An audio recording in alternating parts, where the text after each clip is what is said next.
¿Cómo interpretar los textos de la Torá? Por Sonia Hidalgo Zurita.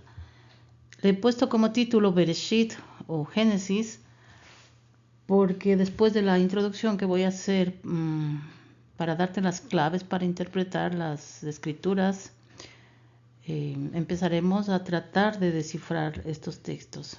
Pero de momento vamos a ver unas pequeñas claves.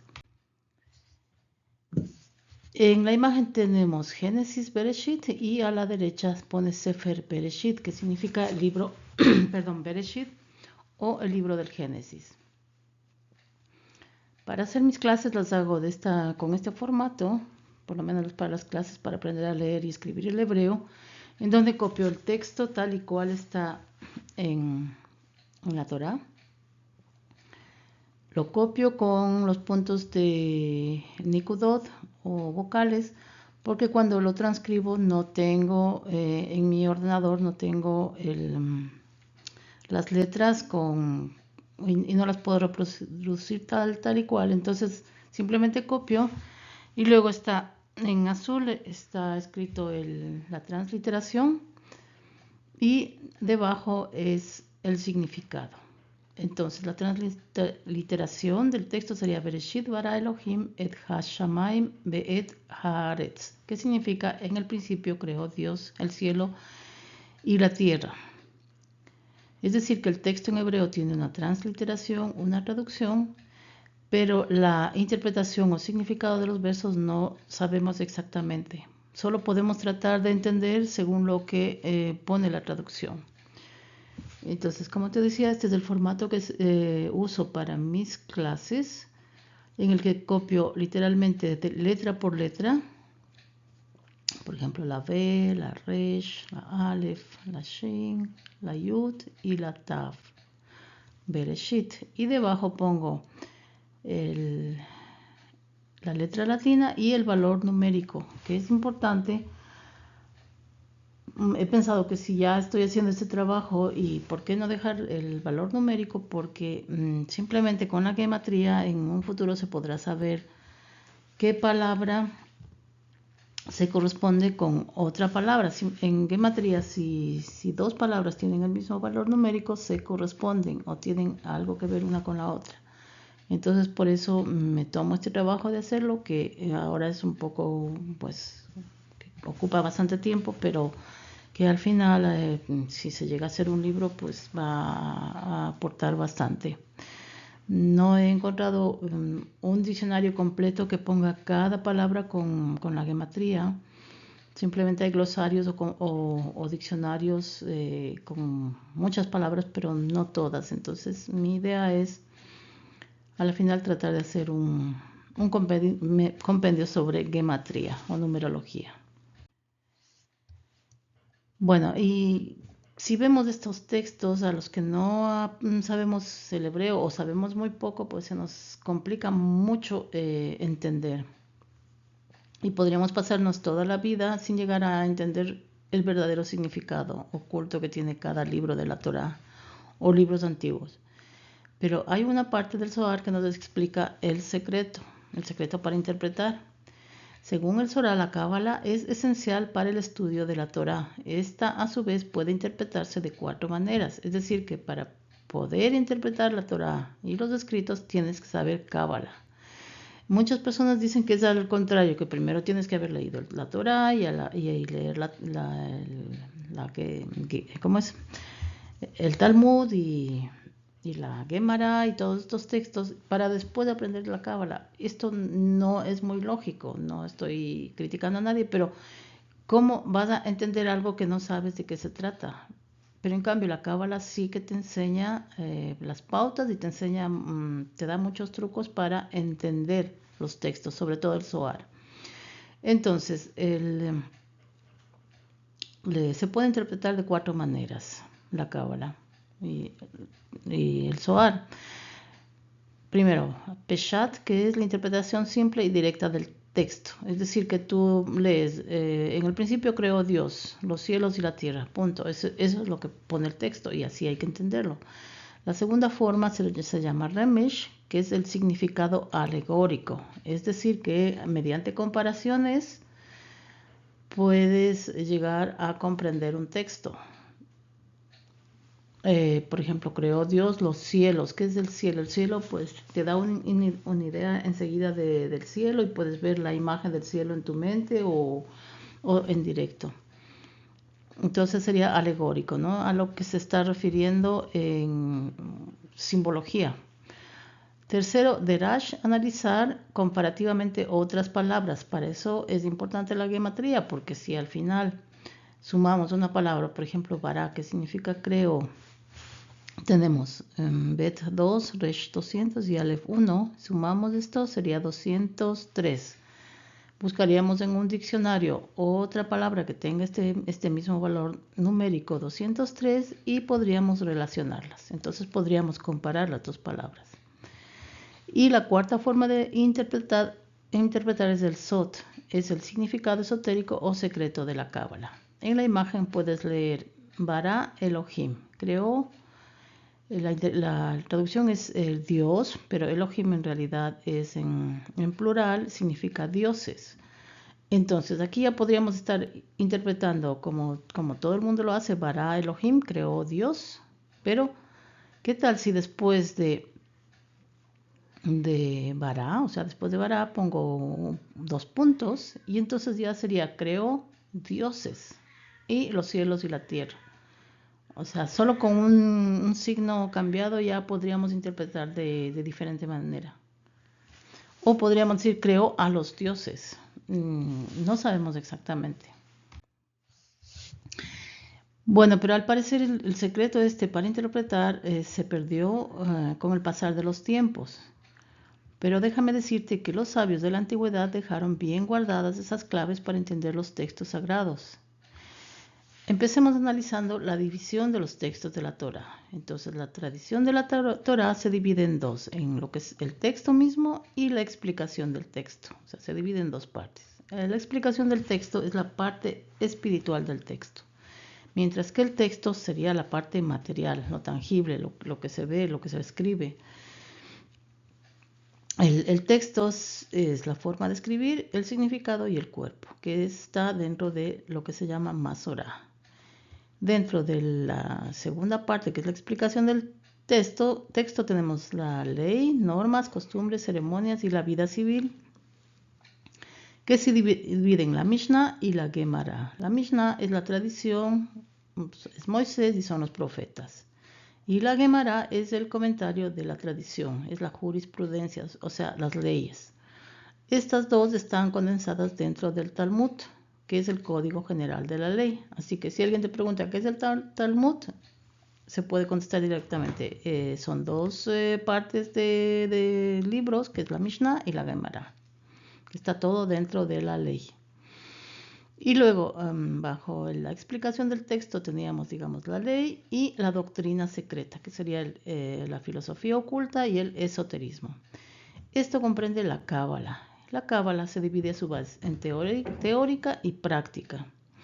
Dentro de la parte teórica tenemos dos apartados, Bereshit, Génesis, que es la creación, que está condensado en el libro Sefer Yetzirah. Y la otra parte está Merkabah y el estudio del mundo divino, que está en el Zohar. Pero el Zohar también contempla el Génesis. O sea que estos dos libros, el Sefer Yetzirah y el Zohar, son los libros más cabalísticos por excelencia. Entonces, para entender la Torá, tienes que empezar con estos libros.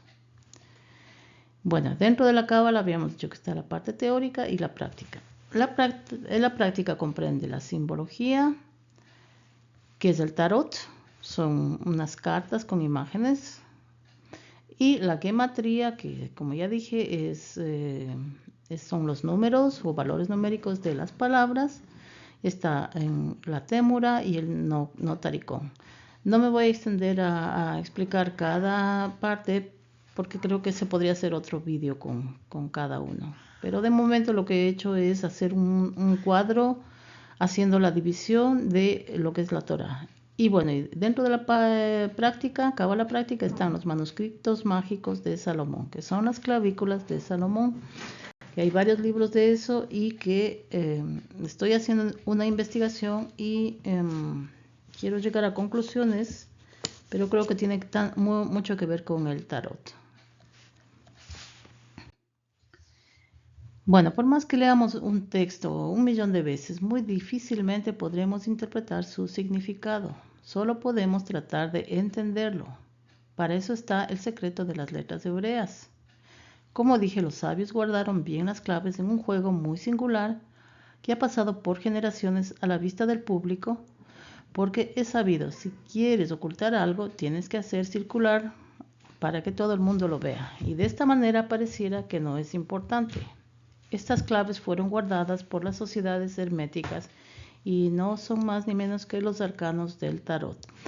Yo supongo que cuando se destruyó el templo, los romanos se llevaron mucho destruyeron mucho y quemaron, pero también tienen que haberse llevado literatura y todos los objetos de arte que habían y de valor. Entonces, esta es mi forma de ver de dónde salió. O sea, ellos se llevaron las claves de la Torá. Si te fijas, la palabra tarot, bueno, si se la pone en una forma de cruz, simplemente si se escribe tarot, la T y la segunda T es prácticamente la repetición de la primera letra. Pero tarot se puede escribir de varias maneras. Puedes escribir tarot, rota, ator, orat, torah. Y habíamos dicho que en gematría una palabra que tenía un valor numérico igual a otra tenía que ver con otras palabras. En este caso todas tienen las mismas letras, así que tienen el mismo valor numérico.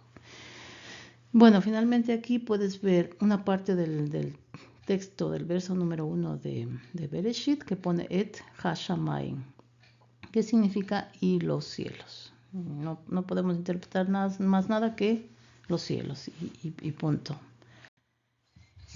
Cuenta la tradición oral que en el siglo XI un grupo de sabios se reunieron en la ciudad marroquí de Fez y decidieron ofrecer a la humanidad la sabiduría hermética que se perdió con el incendio de la gran biblioteca de Alejandría. Esta sabiduría fue llamada claves mágicas de la conciencia, tarot, rota, ator o rat. Pero también he leído en algún lado que se llamaba el camino real. Los sabios diseñaron el tarot para resguardar las enseñanzas herméticas y para conducir a los estudiosos al autoconocimiento. Las cartas fueron diseñadas de tal manera que pasaran inadvertidas durante todas las épocas. Así pudieron preservar la gran sabiduría que encierra este pequeño libro, mediante un juego inocente pero interesante, sobre todo que ha sido preservado por adivinos que los han usado siempre, y se sabe que en siglos pasados era un juego de sociedad en las cortes reales, sobre todo las inglesas, francesas, etc. Bueno, yo también he diseñado cartas con las letras hebreas y bueno, algunos idiomas, y porque pienso que es la forma más fácil de pasar el conocimiento o de aprender incluso, ¿no? Con unas cartas que puedes jugar a memory, a pares, y de alguna forma vas integrando en tu subconsciente todo el simbolismo que encierra cada letra. Pero bueno, no es tema de este vídeo. Mediante este instrumento sencillo ayudaban a los candidatos, me estoy refiriendo a los sabios que crearon el tarot, ayudaban a los candidatos a penetrar en los senderos del autoconocimiento e iniciación en los misterios de la sabiduría secreta de la conciencia humana. El tarot es una baraja de 78 claves, cuya simbología es capaz de dejar penetrar al iniciado en los senderos del autoconocimiento y de la sabiduría secreta de la conciencia humana. Las claves o cartas del tarot están divididas en dos partes. Primero, los arcanos mayores, que son los que ves en pantalla, que representan a cada una de las 22 letras del alefato hebreo. Y segundo, hay un grupo de 56 cartas llamadas arcanos menores, que describen los 4 mundos de la creación, representados por los 4 palos, que son bastos, copas, espadas y monedas o pentáculos. Estos a su vez tienen que ver con con los elementos y con los sentimientos o las acciones. Por ejemplo, bastos es fuego, tiene que ver con la acción. Copas es agua, tiene que ver con los sentimientos. Espadas es aire, tiene que ver con el pensamiento. Y los oros o monedas es tierra y tiene que ver con lo material. Cada palo está compuesto a su vez de 10 números, es decir que bastos tiene 10 números del 1 al 10 y 4 cartas de la corte, un rey, una reina, un caballero, un paje o princesa. El libro del Zohar nos da las claves para saber el lugar que ocupa cada letra hebrea en el árbol de la vida, ya que nos cuenta el relato de la creación, cuando las letras hebreas fueron presentándose de una en una ante el Creador para ser tomadas en cuenta para la creación del mundo. Ellas se presentaron en orden inverso al orden que ocupan en el alefato. Es así que primero se presentó la Taf, última letra del alefato, luego la Shin, la Resh, la Kof, la Sadi, etc. En la imagen puedes ver una tabla con las letras hebreas que yo utilizo para formar mis palabras. Copio la letra, el número y el nombre de la letra y lo pego en los textos. El alfabeto hebreo o las letras hebreas y las palabras siempre se leen desde derecha hacia izquierda. Así que esta sería la primera. Y la última sería esta, la Taf. A modo de interpretación e información he añadido esta página en donde pongo el árbol de la vida, que es el emblema más característico y difundido de la Cábala. El árbol de la vida se compone de 10 esferas o sefirot, contando desde la 1 hasta la 10, y por uniones o senderos que unen una esfera con otra. Hay que recalcar que hay dos tipos de árbol de la vida. Este es el que utilizo yo, que se llama la escalera, porque a modo de escalera puedes recorrer por el árbol en sentido en sentido inverso al orden del alefato o en sentido correcto, ¿no? Si es que se empieza arriba hacia abajo, es el recorrido que hace el espíritu y llega a la tierra. Y para que nosotros podamos recorrer y llegar a casa, diríamos, al Padre, tenemos que empezar en donde vivimos, en la tierra, que es Malhut, y ir subiendo escalón por escalón los 32 senderos. Bueno, los 10 primeros senderos están formados por los sefirot, como ya dije, o esferas del árbol de la vida. Los siguientes 22 senderos están ubicados en cada segmento que une una esfera con otra, llamados senderos, y tienen que ver con las 22 letras del alefato hebreo. Hay en total 32 senderos, porque 10 más 22 letras son 32. La ubicación es importante ya que nos da la clave para comprender los textos. Si se cambia una letra por otra, se pierde el verdadero significado. Esto lo digo porque hay diferentes escuelas y tratados sobre el árbol de la vida o sobre las letras hebreas, y algunos toman a la letra Bet como segunda letra, pero está cambiado el lugar de lo que es el mago o la letra Aleph con la Shin. Entonces ya se cambia el sentido de orden de las letras. A continuación veremos el orden de aparición de las letras hebreas para la creación del mundo. Entonces la última letra que se presentó sale de Malhut, es la Taf, es el sendero número 32, es el mundo y significa cruz, tiene que ver con una simbología que es, en este caso, la luna. Cada letra tiene una simbología, un valor numérico o una iconografía, pero no me voy a detener a leer cada significado de las letras, simplemente te voy a dar la ubicación de la letra. En este caso, Taf sale de Yesod y se dirige a Malkut. Yesod es la luna o el fundamento, y Malhut es la tierra, es el lugar donde vivimos. La Shin es el sendero 31, letra número 21. La Resh es el sendero número 30, letra número 20. La Kof es el sendero número 29, letra número 19. Si eres observador, mira, Netzach, Kof sale de Netzach, que es verde, y entonces he puesto en el círculo interior el color verde y va hacia Malhut, la tierra. Entonces he puesto hacia afuera el signo el color de Malhut. Es para que en las próximas diapositivas te fijes también en los colores. La letra Sadi es el sendero 28 y es la letra número 18. La letra P es el sendero número 27 y es la letra número 17.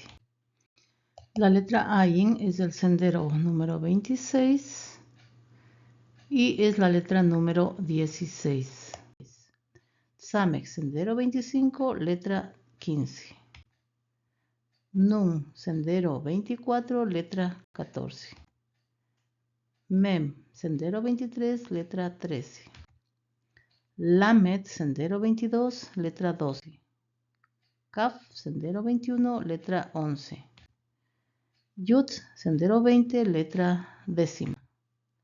Tet, sendero 19, letra 9. Heit, sendero 18, letra 8. Zain, sendero 17, letra número 7. Baf, sendero 16, letra 6. G, sendero 15, letra 5. Dalet, sendero 14, letra 4. Gimel, sendero 13, letra número 3. Bet, sendero 12, letra número 2.